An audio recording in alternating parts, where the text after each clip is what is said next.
And good afternoon, everyone, and welcome to the Cumberland County Board of Commissioners meeting for January 16th, 2024. We will ask Commissioner Keefe to give us the invocation and the pledge. If we'd all stand, please. Thank you.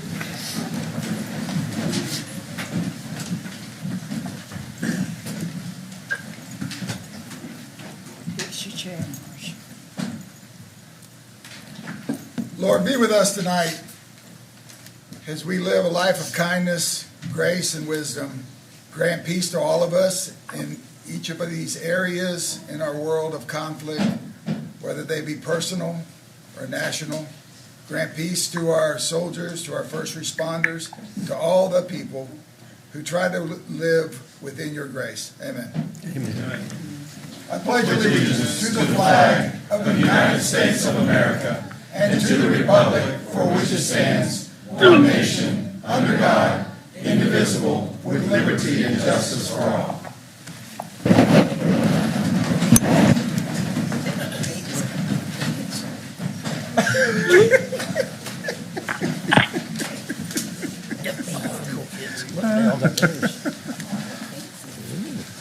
All right, we will like to do introductions to our Fayetteville-Cumberland County Youth Council members. Kyla Pettiford is Cross Creek Early College. She's going to speak, and she will introduce all of her fellow members. Ms. Kyla. All right. Pull that microphone right on up. There you go. Good evening, everybody. Today I'm here with some of my members. I have Simone, Troy. Stand up so they can see you. We on TV. Everybody wants to see. Now, as she call your name now. He's trying to get up first. Sit on down. Okay, go ahead. Simone, Troy, Chris, Walter, Trevor, Sahara. All right. And these are some of my members. Thank you all. Thank you all for coming. All right, good evening, everybody. My name is Kyla Pettiford, and I'm a senior at Cross Creek Early College High School. I serve as the chair of the Fayetteville-Cumberland Youth Council. On behalf of the Fayetteville-Cumberland Youth Council, we wish you a happy new year. FCYC has been hard at work for the past 5 months, making a positive influence on our city throughout community service. However, we are just getting started. One of FCYC's main goals is to serve as the voice of the youth in our city and county. We take our role as youth advocates seriously and look forward to one of our annual campaigns. The month of February is Teen Dating Violence Awareness Month. As a council, we take the month to educate ourselves on the signs of domestic abuse within teen relationships and how to offer safe ways out of those toxic situations. We will also be posting information on our social media accounts and hosting events for our peers to further understand the importance of this topic. We encourage you all to follow along next month on our Instagram at NCFCYC. Thank you for your continuous support of the Fayetteville-Cumberland Youth Council, and we thank you guys for giving this opportunity to speak. All right, thank you. If you stay right there, Kyle.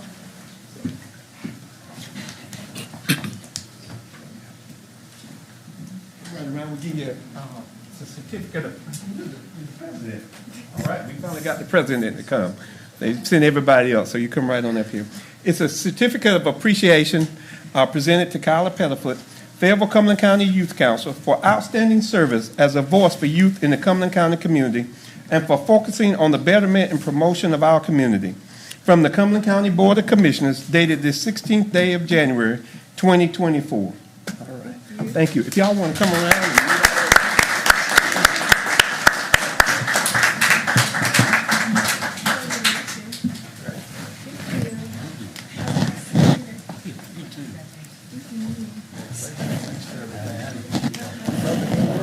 Y'all be sitting here soon.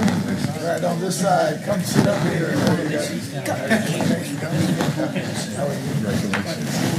Pick your seat up here. Right there, son. He wouldn't wave at me either. In the gray shirt up there. And if y'all come right in the well, we'll sit you with all the commissioners. Back up. Come on. Oh, Jesus. Where's the thing?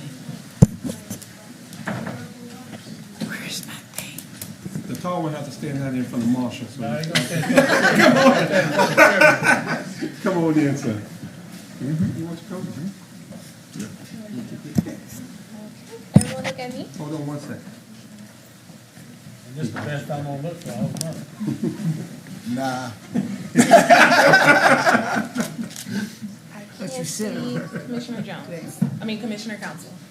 He can't see you. He's there. Can't see me.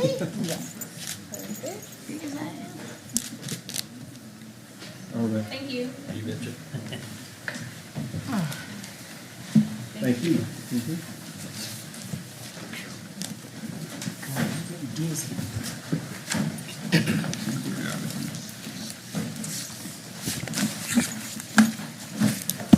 That will take us to our public comment period. Madam Manager. Mr. Manager, if you will read the public comment policy, and it will be displayed on the board. The public comment period shall last no longer than 15 minutes. Time may be extended at the discretion of the board. Each speaker will have a maximum of 3 minutes to make remarks until the 15-minute limit is attained. No time may be yielded to a speaker by another speaker. Speakers will be acknowledged by the board in the order in which their names appear on the sign-up sheet. Speakers will address the board from the lectern and begin their remarks by stating their name and address. Public comment is not intended to require the board to answer any impromptu questions. Speakers will not discuss matters regarding the candidacy of any person seeking public office. Speakers will be courteous in their language and presentation. Personal attacks will not be tolerated. Written comments and/or supporting documents may be left with the clerk to the board. Thank you. How many speakers do we have? We have 7 speakers. Okay, since we have 7 speakers and we only have 15 minutes, we're going to take each speaker down to 2 minutes, so everybody gets 2 minutes. We'll be within the 15-minute time period. Madam Clerk, if you call our first speaker. John West. John West. All right, if you call, Speaker, there was some in the hallway with kids. You want me to check out there? if you will, John West. John West. But we'll go to the next one. If he's here, we'll come back to him. Joseph Wheeler. Mr. Wheeler.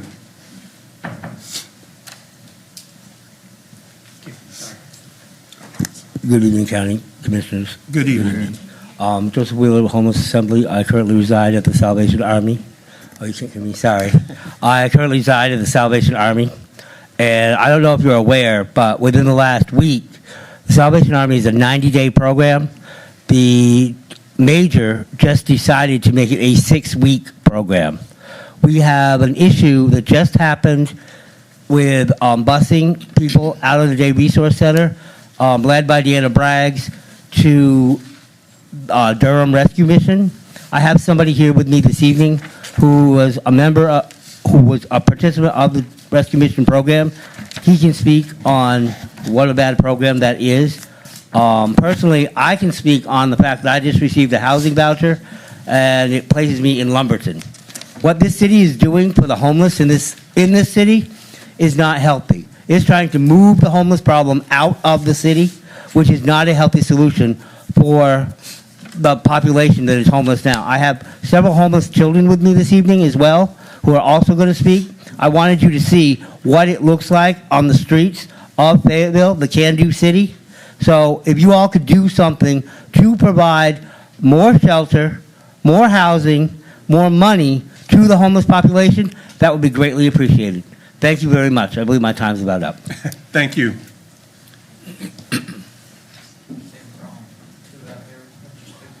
They were coming in, a female and a male, they were coming down. Okay. Jaquez Howe.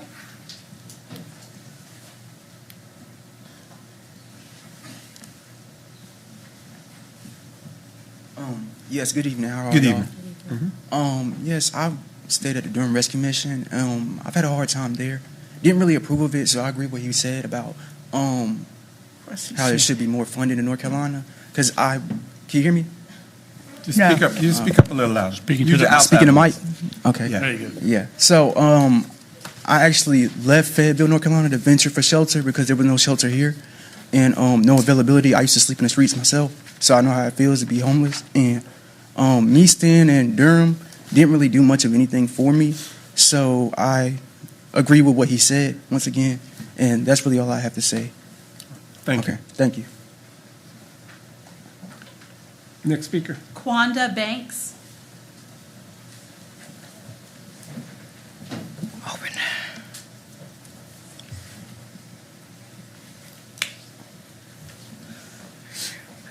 Good evening. Good evening. My name is Quanda L. Banks. I am a therapist here. I'm really sad because when I move downtown, I go out and serve the homeless. And what I have seen, they're not getting the services that they should be getting. The person that I am, I don't like to go gather resources. So when I went out to start gathering resources, this is when I really saw everything. Joe was one of the people that I met. Miss Mary was another, along with a host of people. There was also a young lady by the name of Tiffany Ray that just recently had a baby 14 days ago. And she didn't have anywhere else to go because in the facility, COVID broke out. And I had to take her in, her and Elijah. Now I hear that they're putting people out 6 weeks. I got a phone call saying you got 6 weeks where they had 90 days. It's not right. A lot of things that I have seen, it's not right. It's not right at all. They're not, to learn that there's only one homeless shelter here, that is not right. I want to know where the money is going to help these people. I try to help them as best as I can with my organization, but it's just not enough because they don't, no vouchers for buses, no food is not right. There's a lot of things going on, especially the recent weather that we had with the tornadoes and everything. They took down the white flag. I couldn't understand that. So what are we going to do about this rather than just shifting it alone? Thank you. You all have a blessed one.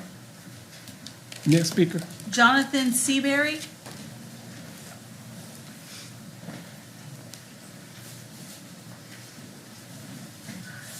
How y'all doing? I'm doing good. Good evening. All right. I'm sorry, a little nervous. Take your time. I used to stay at the Salvation Army. It's been about 15 years ago, but I stayed there. When I stayed at the Salvation Army, very inhumane. The bed bugs, the mold, the nastiness that was there. So bad I had to go to the doctor because of the bites that was on my back, my legs, everywhere. I have scars to this day behind the bed bugs. Besides that, the program that they have, the resources are not there. They just don't work. They do nothing for the people that's there.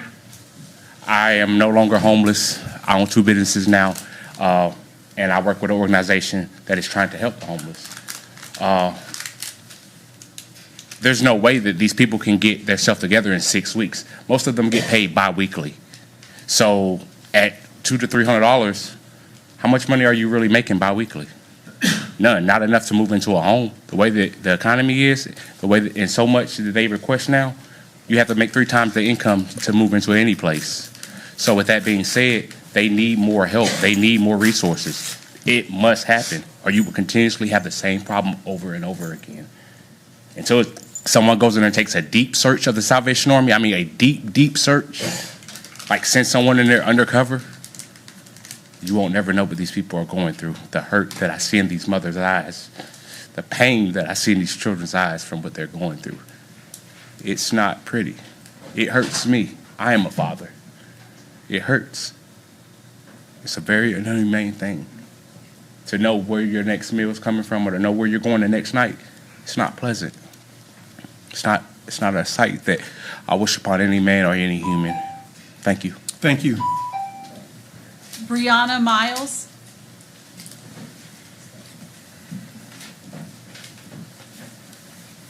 Good evening. Good evening. I wanted to say, well, my name is Brianna Miles. I stay at 245 Alexander Street at the Salvation Army. I can vouch for some of the ones that came up here. They don't treat us like humans, basically. The food is nasty. We just don't have no other choice. We don't have any other resources. No vouchers. Me and my daughter, my 4-year-old daughter, we only been there probably a month now. and they cut it down to 6 weeks. And it was a 90-day program. Some mothers in there that has 3-month-olds that has to leave as of tomorrow, and they have no other resources. They can't give nothing out. We go to every place, that resources, but it's nothing. We don't have nothing. And me and my daughter, we were sleeping in a tent, and it's bad. Like, y'all have to do something, because if not, then Fayetteville ain't nothing for real. Just need help. If y'all can send somebody in, that would work for real. That's really all I have to say. Honestly, a lot of resources just need to come together. Y'all need to fund something for the homeless, transportation, more vouchers, more housing for the homeless, more resources for single mothers and families, and really that's all. If y'all could come together and agree on it, that would work for all of us, especially for the Salvation Army. Thank you. We really do need help. Thank you. Thank you. Kaishayla McLean.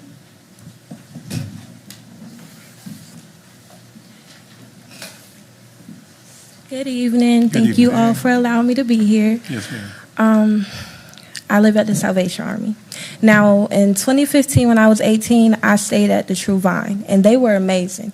They helped. They provided what they could. Years come by, 3 kids later, I'm not a drug addict. I could not manage money, and I was fresh out of foster care. They didn't teach me how to be an adult. When I hit the big 1-8, I was expected to know. And it took me opening my legs to figure it out, because nobody helped me or accommodated me. There are people that are there that work first and third shifts that have to be out by 9 a.m. We eat at 5 p.m. and then it's done. We don't get no other food, and we have food stamps. I'm not even allowed to provide snacks for my kids. I have to walk with 3 kids. I have beta thalassemia. It's a rare blood disorder where I don't have enough oxygen in my white blood cells, and I walk every day, sometimes 10 miles a day. Unless you have a CPS case, they're not giving you bus passes. They're not helping you with things like that. It took mothers, single mothers, to give me the stroller that I have. I went from my due date of being gone March 1st to January 18th. That's this Friday. I'm not on an addict or anything like that. I have a bad family. I have a big family, but a little village, and there's not a lot of resources. This is becoming a military state.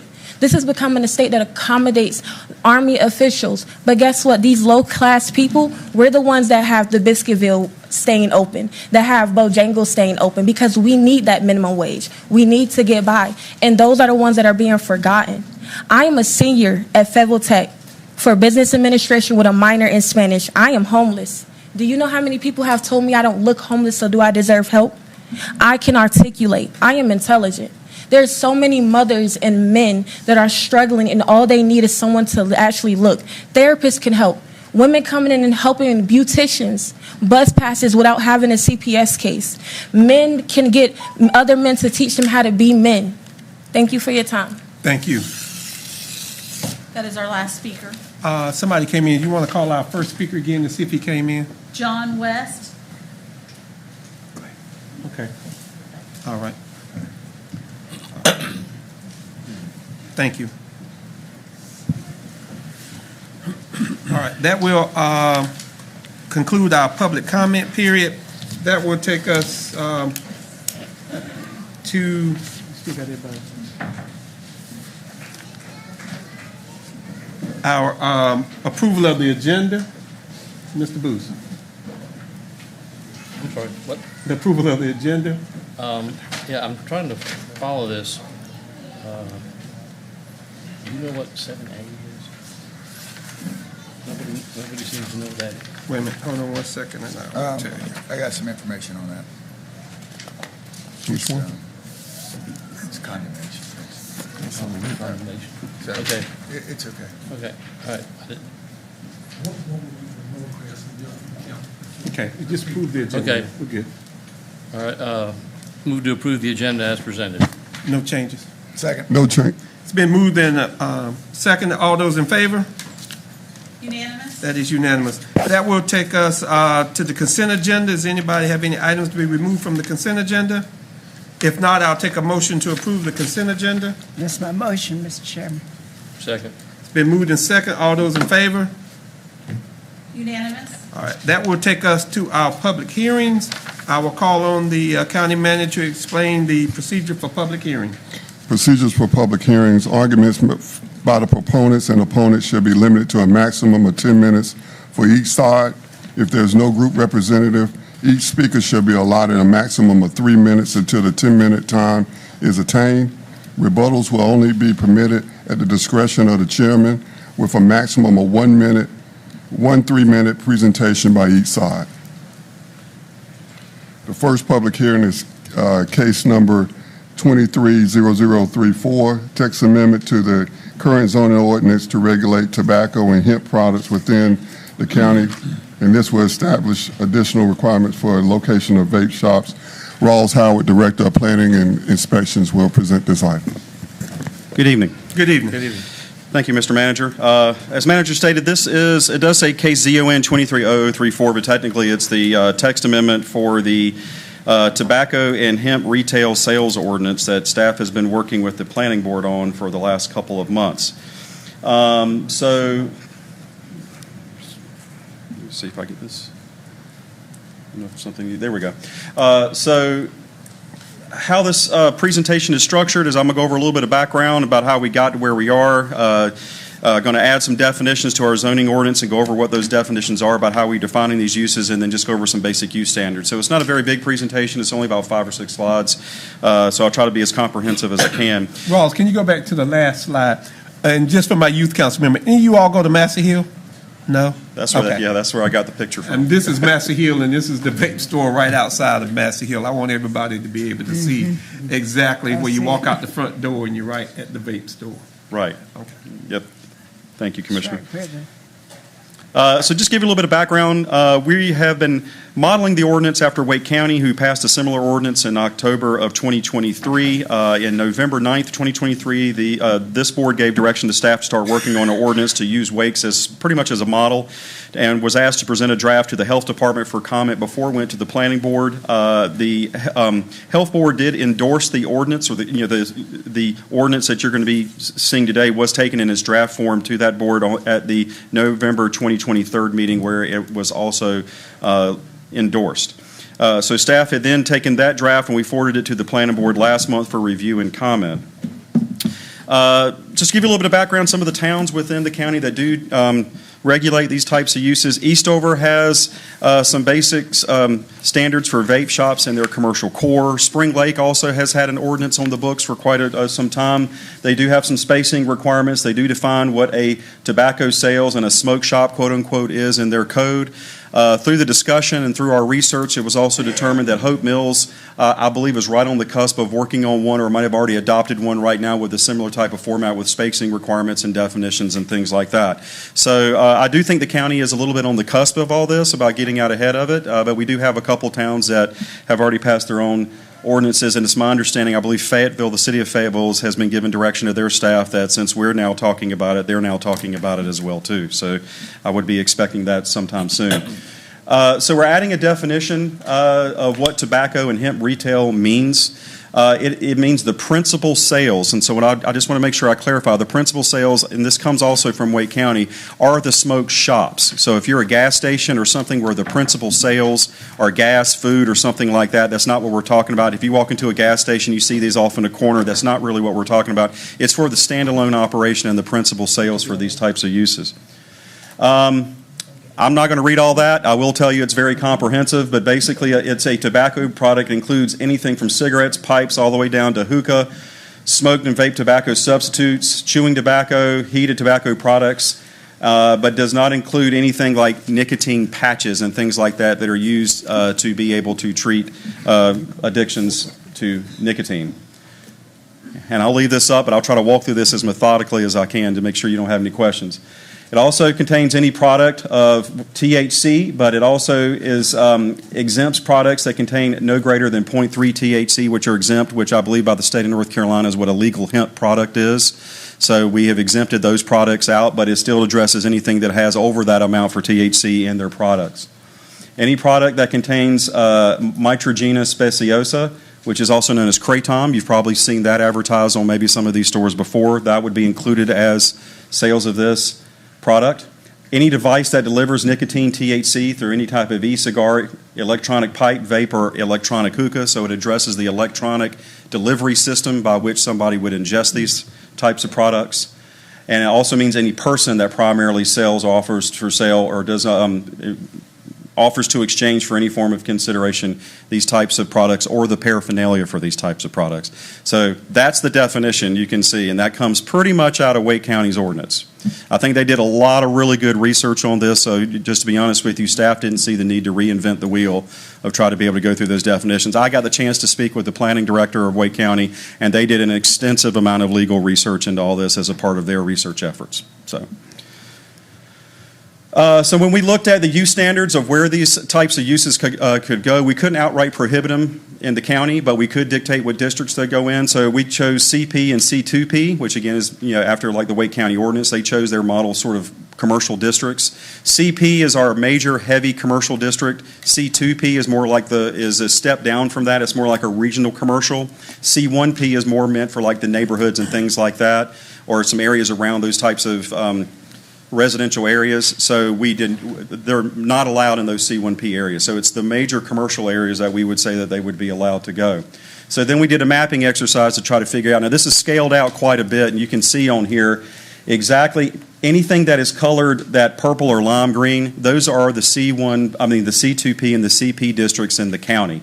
You can see primarily, and I'm hoping this arrow works, you can see primarily a lot of the concentration of our commercial type of zones are going to be between here and Hope Mills along the corridors, along I-95. You can see them around the Eastover area, but basically for the most part, you're going to see them around the major corridors in the county.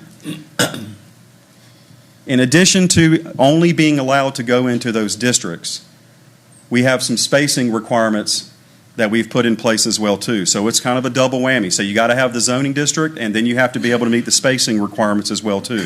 So it's a double-edged thing. So you got to be 1,000 feet as measured from straight line from property line to property line. So the way these uses work is that if you're sitting on a quarter acre, or if you're sitting on 200 acres, in the middle of 200 acres, it's going to be from property line to property line. It's not use to use. So we put 1,000-foot spacing requirement from each of these establishments that's already been permitted, so we're going to look between the stores.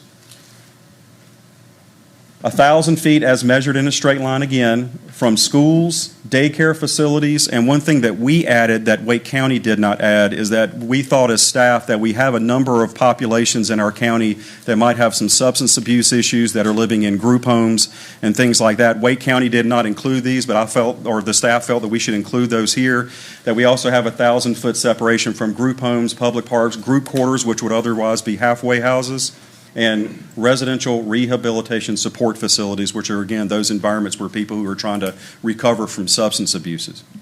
So we got 1,000-foot separation from that. And then we're also saying that there can only be one use on the property for this type of use. So even if you meet the zoning and the spacing requirements, you couldn't put, like, for example, 2 of these things in the same shopping center. So does that make sense? You can only have one of these on the property at a time. Does that make sense to everybody? Makes sense. Doesn't the 1,000-foot take care of that, though, in a shopping center? Because it's a property line to property line. So yeah, so it's so it's the property. So then we had to address, well, what's going on the property? Okay. So that's what that's supposed to take care of. Again, so just to give you a little bit of some exercise for mapping here. We actually had to go out and find the data for the daycares, the group homes, the schools, and so forth, and we mapped those. Our brilliant folks in the GIS department in RIS have all this data that are here. They did a really good job on mapping this out to help us out here.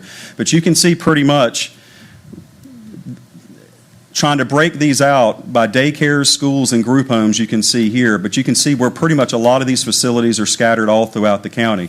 Now, you can see down here in the insert, when we put 1,000 feet around each one of these, the scale of it is kind of, again, this is really zoomed out quite a bit. So I try to do my best to just give you an idea of what that insert looks like. So if you come over here to the insert, you can see that all of these rings that are around these dots, that's 1,000 foot around that one particular piece of property.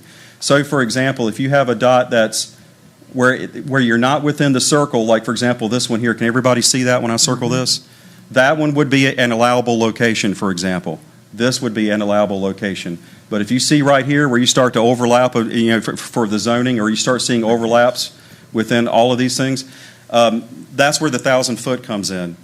Now, what we don't have on this map is that we're not able to map out the specific shops themselves, but one thing that we are doing actively since we started this a couple months back is I have the building inspections department and code enforcement. They ride around this county 8 hours a day. They have GPS equipment and tablets, and what I've instructed my staff is that if they see a standalone store, they will pull up, they hit a GPS point, it gets put on a map, and then they move on to the next one. So we got staff that are actively riding all over the county trying to map these. We tried to find the data, some sort of registry or something like that, but since the state has done away with business licenses and things like that where we can't register, we have to go out and do all of the ground truthing to try to find out where these stores are, but we are doing that right now. So if we get a store comes in, we're going to look at it very individually and go out and make sure that we're making the spacing requirement on a currently as the applications come in. But once the data is collected and we get more and more stronger data, then we'll be able to rely on that a lot better. So staff does recommend approval of the request. When we took this back to the planning board last month, they supported the draft that you should have included in your packet by a 7-0 vote.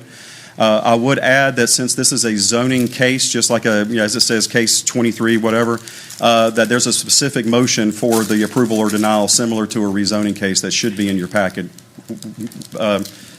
depending on which way you want to go. And that's all I have in case you have questions. Commissioner Keefe. Or Commissioner Booth, which one y'all pushing? Both y'all pushing. Commissioner Booth. Oh, thank you, sir. What about already existing shops? Can we go back and someone who's already gotten it permitted and has their little signs They up, would be grandfathered in. grandfathered in? Yeah, Okay. so like. So do we have to put in the motion an effective date, so that everybody will know? Like, if somebody opens tomorrow and the effective date is until 2 days later, I mean, shouldn't that be in the motion? That'd be up to you. Yes. Yeah, you Okay. could do that if you This want. becomes effective such and such, okay. Commissioner Keefe. Yes, sir, I have a couple questions. Did we get any input from the business owners of these shops? Were they contacted at all? No, sir, we didn't contact them at all. So this might come as an absolute surprise to them. That's not what I'm seeing based off the news coverage that's been going on. I know that like for this particular shop that you're looking at right here, this happens to be on the way home from my work. Yeah. And they had the news van with the satellite up in their parking lot interviewing them pretty much for this. But you have any idea how many are in town or in the unincorporated areas? No, we don't. Okay. We're currently going through that right now. So I think it's important that people understand that right now this only has to do with shops that are outside of a municipality. So right now, if they are in the city of Fayetteville, this is not. There is not one in the city of Fayetteville. So as presently. Yes, sir. Okay. So a couple questions. C1P is more our traditional retail shopping center type area, right? The CP would be what you see is like if you're looking at a strip center or something like that, our heaviest commercial. CP. Right. All right. Okay. And going property line to property line, sometimes if you're looking at property line of a school, Methodist University, Fayetteville State it's a big area, and you're going 1,000 feet from there, from property line to property line, right? Yes. So, I mean, its footprint is even larger. I mean, I think that you're going to have a hard time finding places to open up a tobacco shop, which might be the overall goal. I mean, I'm not a tobacco shop. Well, Because we can't regulate. We cannot regulate tobacco Oh, yeah, okay. I had a question about, so grandfathering in, if somebody already has a place in there and a daycare is opened up, 500 feet down the road, everything's good? That person would be allowed to stay there and would be subject to our typical non-conforming use standards. I mean, if it closes more than 6 months or it burns down or something, it wouldn't be able to relocate there or back. But it can stay there as it stands and keep operating indefinitely. Okay. Will the owners get notices of that? I mean, somehow or another, you're going to have to start contacting these vape shop owners. Yeah, I mean, from what we've seen, we don't have a whole lot of them in the county. I mean, I think you're going to see the majority of them. Oh, I've yeah. seen them in Eastover. I've seen them in Fayetteville. I've seen them in the cities. You don't really see them a whole lot just out in the unincorporated areas. So, Okay. And my final thing is, you said Eastover's doing something, Spring Lake's in the middle. Can we have some consistency in there? I mean, is there some conversation going on to where the rules are the rules so people don't have to worry about, I mean, is Fayetteville Certainly. reaching out to you and? they have requested our ordinance, and I think I would be willing to venture a guess they're probably going to model theirs after what we've done. They may even expand upon it to some Commissioner degree. Keefe, I will tell you that I went to the Mayor's Coalition, where all the mayors are, and raised the issue with all the mayors, and I think they were, and that's how we knew the Spring Lake and Hope Mills already had theirs. And so I think all of those cities are looking at waiting for us to be able to get ours done, so they'll have to reinvent the wheel to be able to do that. Okay. I'd say And finally, what's the offense? What, is it a class? What? It would be a typical zoning enforcement issue, so we would issue a civil penalty until compliance has been brought in. Okay, thank you. Anybody else have any other questions? If not, I will open the public hearing. Are there any speakers? There are no speakers. I will close the public hearing, and I will tell you that that I brought this to the boards, and thank you all for doing this, and thank you, Rawls and Dr. Green and staff and Rick for jumping on this pretty quickly. I think it is proactive for us in the county because we don't have as many in the county as they have, but it has to start somewhere, and I think this board takes the lead in this county, and I applaud those cities who are calling Rawls to be able to get, once we pass this, to be able to get ours, that they can then do theirs. It really did bother me. You go back to that first picture, it really did bother me. And the sad part is we can't do anything about it now because it's there. But you walk out the front door of Massey Hill School, and they took it from this side, but on the other side, they have up there candy, gums, and all of that for students to be able to come in here and then come into these vape stores. And I would dare ask any of my youth council members, because I hear it every day of some kids vaping in school and vaping on the bus and everything, and they're shaking their heads yes. So I think getting out ahead of this is what we're going to do. We're not going to be able to prevent it. But Commissioner Keefe, I do talk to you. We do listen to you when you talk about education on the opiates front. It's also on the vape front. And so I think the next step is the education piece to be able to do that. So I will entertain a motion. In zoning case 23-0034, I move to approve the text amendment and find the request consistent with the 2030 growth vision plan because by specific land use plan policies do not address regulations for tobacco and hemp retail uses, a current ordinance that promotes countywide public health, safety, and welfare achieves goals laid out not only in the 2030 growth vision plan, but all detailed land use plans within the county. Approval of this text amendment is also reasonable and in the public interest as it is an update to clarify standards and review processes for the public. And I think Commissioner Booth wanted to add a Effective immediately. Effective immediately. If I can get a second. Second. Second. It's been moved and properly second. All those in favor? Commissioner Jones? She said she may not be able to, but she was in favor. She's on the line. Commissioner Veronica Jones is in the meeting and is online, so that's unanimous. Thank you. And thank Commissioner Council and the Health Board for taking that up and in terms of looking at it as a countywide public health safety issue. That will take us to the street naming case. Yes, sir. We have one street naming case. This case is a street renaming from James Atkinson Road to Lancaz Way. You can see by the location map on your screen in front of you, this is up toward the Linden area, up toward the Harnett County line. This is the property in question. For those of you that may be familiar with the geography of the area, this is Giles Road. It sits off of Giles Road near the intersection of McBride Street.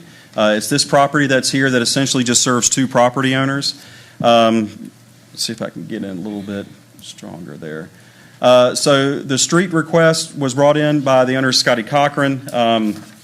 All of the property owners had agreed to it. They agreed to Lancaz Way, and I'm going to see if I get this correct. So it's Lancaz, it's LA for the, because Mr. Cochran was born in Louisiana. They have made North Carolina their home since the 90s, and the wife was born in Arizona, so AZ. So if you put LA, NC, AZ together, it came out to Lancaz Way. It's acceptable to the county's standards for naming, so we put that out there. This is the property in question, or the road that's talked about being renamed. And staff, we recommend approval of the request. Pretty straightforward. So if you got any questions, I'll try to answer what I can. Anybody have any questions? If not, I'll open the public hearing. Are there any speakers? There are no speakers. I will close the public hearing, and I will entertain a motion to approve the street name change. So moved. Second. It's been moved and second. All those in favor? Unanimous. All right, that's unanimous. That takes us to zoning case 230029. Thank you very much. This case is, as you can see highlighted by the star, is out in the Wade Godwin Falcon area, the Tri-Town area, I guess. The applicant owner is the Cousins Realty NC LLC. The agent is Al Harkins for Capital Outdoor Incorporated. The request is to go from M2, which M2 is a dormant district. It is reflective in our current ordinance as being the same as MP. To go to an MP conditional zoning for the intent is to put a billboard on the current site. As you can see that it's on the corner of Eva Wallace Road. You can see there's J.T. Matthews Road, but you can see it pretty much butts up against the I-95 corridor. You can see the aerial photo here. Pretty much on that side of the road, surrounded by a lot of wooded and farmland. There's a trucking company right across the street, but for the most part, it is pretty just wide open, vacant properties. Again, as I stated, it's zoned M2. As you can see here, it's surrounded by A1 zoning. With right across the street on the corner there is a conditional zoning and some commercial uses that you can see, but for the most part, a lot of it's agricultural uses. There is a water line out here, but since this is a billboard, it's not really germane to what the case is, but you can see there that there are hydric soils on the property with the presence of utilities. The Wade plan calls for this to be farmland. We felt that the request is not consistent in its current form with the adopted plan, so if the board decided to vote in the approval for this, there would be a plan amendment automatically, and your motion is structured like that in your packet. So again, here's the subject property. Now you see I-95, this is the service road that you can see of Eva Wallace Road. You can see the sign out there for the rezoning as per state statutes. This is looking immediately across the street or up onto I-95 proper. This is the southwest view. So as this is a conditional zoning, there's a site plan, which I'll show you here in just a minute. Some of the key conditions of approval that are attached to this is that particular little site can only be used for outdoor advertising. If you recall, we changed our sign ordinance a while back to put in some additional, I wouldn't say like restrictions, but for the most part, there's some specifications that you have to do for billboards. Staff felt that they met all the requirements that we had laid out in the sign ordinance, but the conditions do say that it can only be used for outdoor advertising. It's got to be consistent with the plan, which is attached in your packet, and I'll show you what that looks like here on the next slide, and that the access to the site must be provided at the time of building permit, either by an NCDOT approved driveway or an internal access easement through the parent parcel. That's something new with the new ordinance that we put in place, that you have to have access, and the parcel had to otherwise be developable as an industrial or some sort of non-residential use, meaning that you couldn't just cut out a parcel and just have it sitting in the middle of nowhere without access and it be able to be used for something else. So, but the applicant did meet all those requirements. So this is a cropped out version of the site plan, but you can see here, this is the billboard in question. Here's Eva Wallace Road and the right-of-way. There's a 40-foot setback line that's being put on the property here for the sign itself, but it's going to sit back 40 feet, and you can see the boundaries of the parcel that's being proposed. So they will have to go through a subdivision process. They're going to have to cut this parcel out and have it platted as such. Staff recommended approval of the request. The nearest billboard that we have on here is about 4,000 linear feet up the road as you're heading towards Wade. We have a spacing requirement in our ordinance of, which was increased with the adoption of the sign ordinance for 2,500 feet. So this far exceeds the spacing from the nearest billboard by about 2,000 feet or so, or 1,500 feet. We took this to the planning board last month, and they supported the request by a 7-0 vote. If you have any questions, I'll try to answer what I can. Commissioner Keith. Yeah, a couple quick ones. 4,000 square feet, 4,000 linear feet. linear feet. Yeah, For a I'm- billboard? No. This particular one, the nearest one, is about 4,000 feet up the Oh, road. okay, Yeah, but okay. the spacing requirement is Right. 2,500 Right. feet in Yeah, our I was ordinance. going to go in there. I didn't see any other billboards. Right. Is there a height restriction that we have in the ordinance? We do have a height restriction for signs. What is it, 35 feet? It's 35 feet. Yeah, 35 feet. And does NCDOT have to approve this at all? Yeah, they have to look at it and review it since it's in their right-of-way. Okay, and has that been done yet? I don't know if it's been done preliminarily. David, do you know if it's been done yet? I'm not aware of it. But- Yeah, I'm so not aware of it's They been could done. disapprove it even if we approve Yes. it? Yeah. All right. Yes, sir, that's correct. Thank you. All right. Any other questions? Are there any speakers? Yes, there was one speaker, Robert Sykes. Mr. Sykes.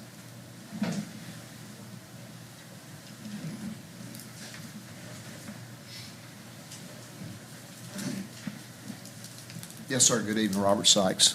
Good evening. You signed up to speak, so I'm letting you speak. Okay, well, I don't know if you have a question, but I'm in favor of this, of course, and to answer that question, we cannot apply to the DOT until we have approval here. Okay. So that's the second step. Thank you. Okay, thank you very much. Are there any other speakers? There are no more speakers. All right. If there are no more speakers and no more questions, I will entertain a motion. I'll take. Case Okay. 20. Okay, go ahead, Marshall. Commissioner Fairclough. Thank you, Mr. Chairman. In case ZON-23-0029,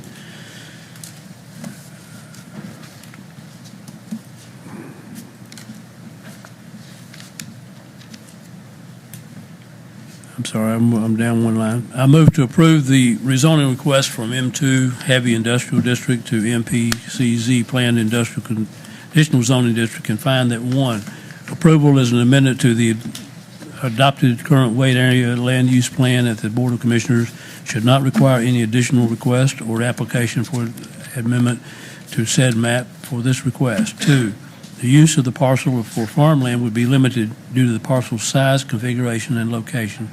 Three, the proposed use would meet all required location requirements for such use and have limited impact on other neighboring properties or uses along the interstate highway.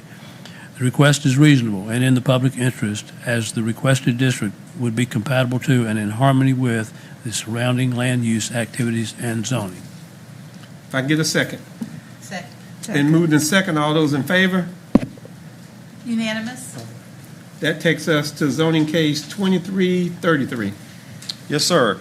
As stated, this case is also in the general vicinity. You can see this is actually up near the Harnett County line towards Linden off of Ramsey Street. Here's a little bit more of a close-up. It's a long property, but you can see where this pretty much comes in right before you get ready to cross in the Harnett County line. The applicant owner is Kevin Riddle for Cape Fear Investment Properties. The agent is Jeff Riddle.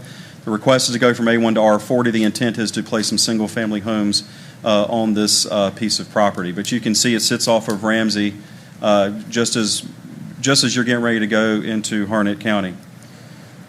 This is an aerial that you can see. There's some commercial development that's out there, but for the most part, it's a lot of large lot and some single-family residential homes. Here's the zoning map colorized. For the most part, you do have sort of a mix of R15, A1, R20. You have CP, so you do have some denser than R40 designations that are already present out there on the site. Is that 401? Yes. Okay. There is water out for this particular location. It does have hydric and hydric inclusion soils, but currently right now there is not a sewer line for the site or for this area.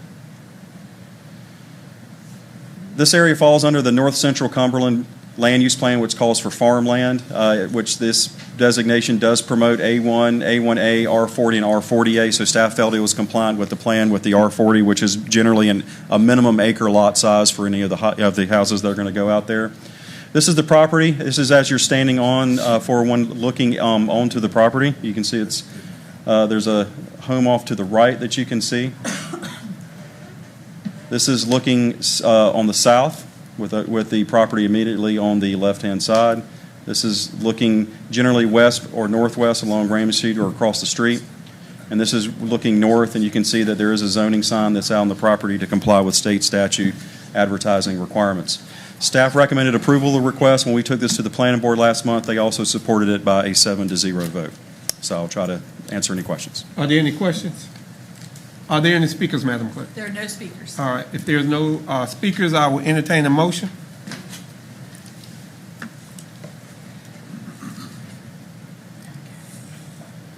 Commissioner Stewart. There you go.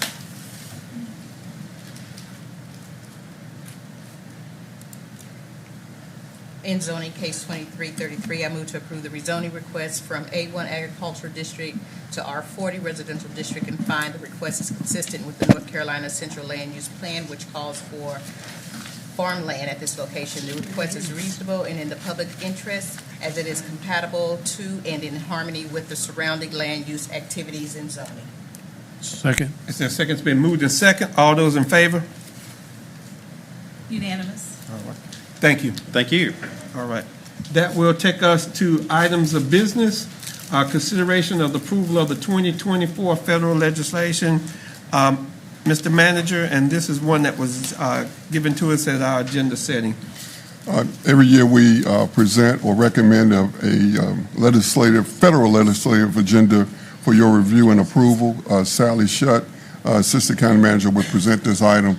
This item was presented at the agenda session, and really not really an update, but we're here to answer any questions that you may have. If you can kind of go through at least the priorities and right. objectives so that Yes. our citizens can see that at an abbreviated. Okay.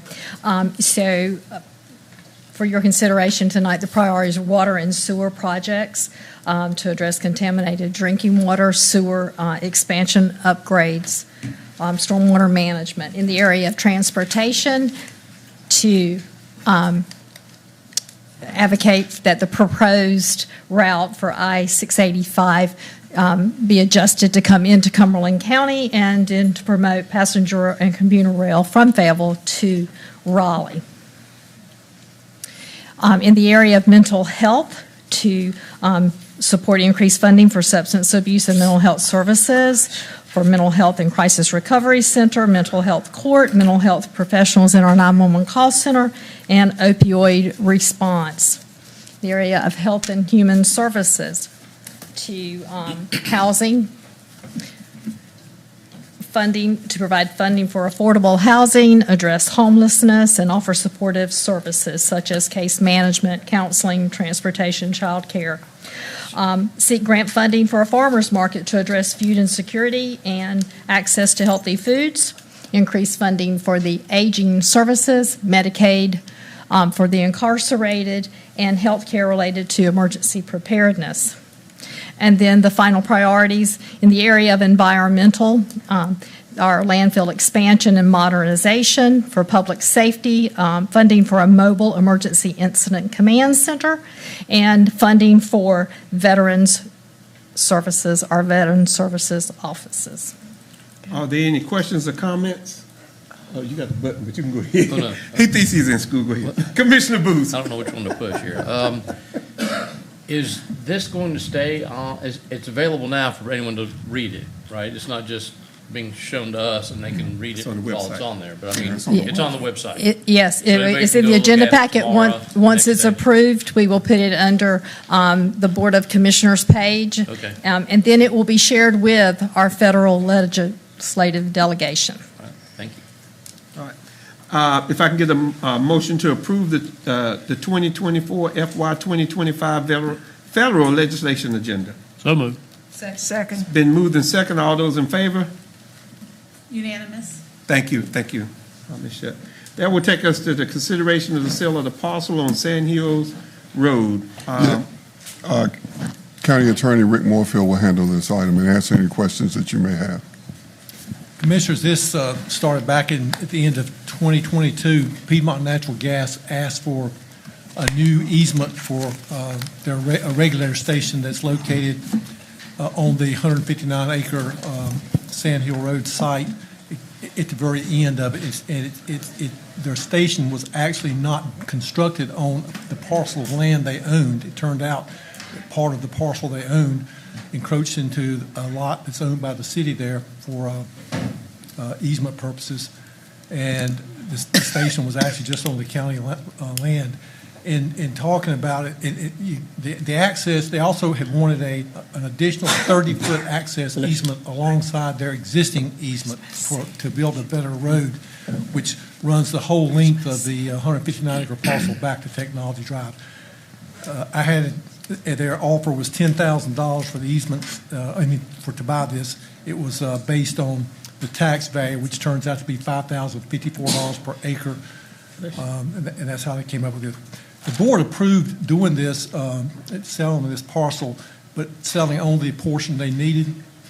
After talking with them further, and that was in the December 19th, 2022 meeting, and talking to them further and seeing how close this was to Walmart Drive, I talked to them about the possibility of acquiring an access across the Walmart property to access it to Walmart Drive, and it's a much shorter distance. It took them a few months to do that, but they ultimately did that and got a permanent access easement to this parcel, and have agreed, and these are conditions that are placed in the proposed deed. They've agreed to cease using their gas line easement for access to this regulator station, which removes a lot of traffic. There's a whole lot more traffic, vehicular traffic, to the regulator station than just on the easements. That's occasionally for just inspections and repairs and things. So I think that it really enhances the value of the usable area of the 159-acre parcel by removing that traffic. And so if I could entertain a motion to approve the transaction as adopted by the tax resolution. So moved. If I can get a second. Second. It's been moved in second. All those in favor?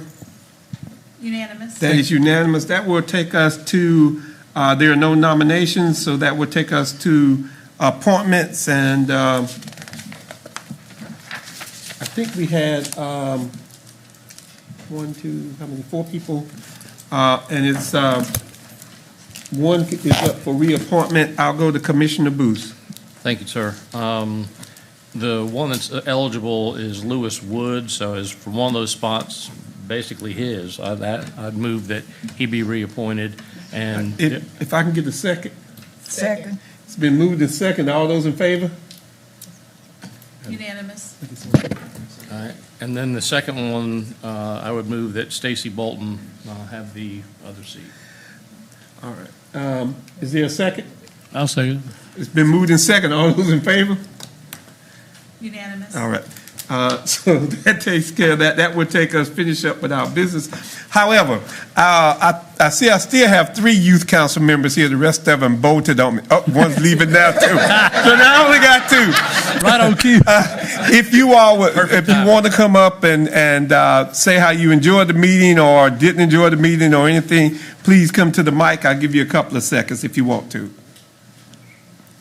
And nobody passes up an opportunity to talk at the mic. Introduce yourself and where you from? From my vape store, right? Hello, my name is Gabriel Kinney. I'm from the Fayetteville Cumberland Youth Council. I enjoyed this meeting to know more about the inner workings of the Cumberland County area and about the zoning arrangements and other motions of business and public comments. And what school you go to? Cumberland International. Cumberland International. Thank you. Thank you. It's great school. Thank you. Yes, if you want to. You don't have to, but if you want to. Come up and introduce yourself and what school you go to. Put them on the spot. Good afternoon. My name is Walter Sanders, and I also go to Cumberland International, such as Gabe. I enjoy this meeting because, like he said, I got to know the inner workings of Cumberland County. I also got to see what a meeting like this is like, because I'm interested in doing something like this. And I also listened to the concerns of the community, and it did kind of like feel sad that they had to go through that. And I'm glad that there could be possibly taking action to help them. Thank you. Thank you. I guess he said he wanted to take one of y'all's job. That's what I heard. Thank you all for coming, and thank you for being able to be able to, you know, that's the future of Cumberland County, and that tells you we're in good hands as we go forward. If I can get a motion to go into closed session. I make a motion that we go into closed session. Second. Regarding attorney-client privilege matter. 143, 318, 1183. And Mr. Chair, there's two. One, they're both very brief, but one will be as Norcrest Water and Sewer District Board. All right.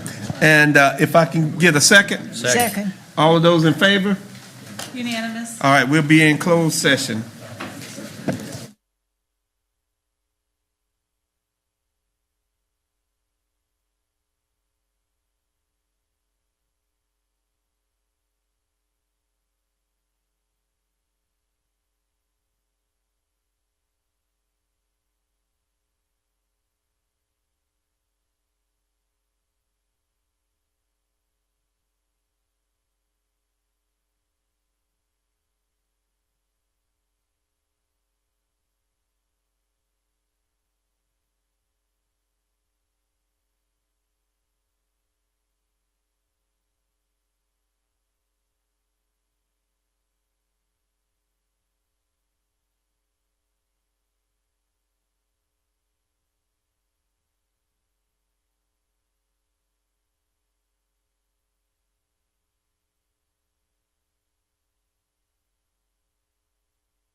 And if I can get a motion to come out of closed session? Second. It's been moved in second. All those in favor? Unanimous. All right. And if sometimes the chair moves a little too fast, and thank goodness we got my fellow board members who will keep me in line. Commissioner Fairclough, thank you so very much. I think on item of business 4B, consideration of the sale of the parcel on the Sand Hills Road, we needed to have a public hearing on that. And so I will open the public hearing. And are there any speakers? There are no speakers. There are no speakers, so I will close the public hearing, and I will now take a motion to approve the transaction with the Sand Hill Road site. So moved. Second. It's been moved in second. All those in favor? Unanimous. And in coming out of closed session on attorney-client privileges, I can get a motion for the manager to engage an attorney for a condemnation proceeding. So moved. Second. It's been moved in second. All those in favor? Unanimous. All right. With that, I'll take a motion to adjourn. So moved. Second. It's been moved in second. All those in favor? Unanimous. We are adjourned. Great 8 o'clock. job, guys.